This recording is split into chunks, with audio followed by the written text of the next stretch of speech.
በምስራቅ ጎጃም በተፈጸመ የድሮን ጥቃት ከ100 በላይ ሰዎች መገደላቸውን የዓይን እማኞች ተናገሩ።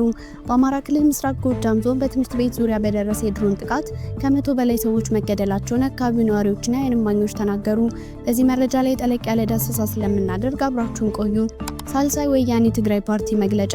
ፓርቲው በይፋዊ ገጹ ላይ ባወጣው መግለጫ በፕሪቶሪያ ስምምነት አንቀጽ 10 መሰረት የሚመሰረተው ጊዜያዊ አስተዳደር ሁሉን ያካተተ እንዲሆን የተደነገገ ቢሆንም አሁን የተመሰረተው ካቢኔ ግን ይህን አለማሟላቱን አስታውቋል። ዝርዝር መረጃውን ይዘናል። ከውጭ ዜና አሜሪካ 500 የሀውቲ ተዋጊዎችን መግደሏን አስታወቀች። እንመለስበታለን።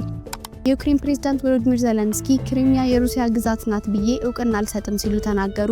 በዚህ መረጃ ላይና ዋይት ሀውስ ከቻይና ጋር የንግድ ስምምነት ላይ ለመድረስ በአግባቡ እየሰራው ነው አለ። በእነዚህ ሁለት መረጃዎች ላይ ጠለቅ ያለ ዳሰሳ ስለምናደርግ እስከ ጥንክራችን ፍጻሜ አብራችሁን ቆዩ በማለት ቻናላችን ላይክ፣ ሼር እና ሰብስክራይብ በማድረግ እንድትከታተሉን አክብሮታዊ ግብዣችን ነው። አሁን በቀጥታ ወደ ዝርዝሩ እንውሰዳችሁ።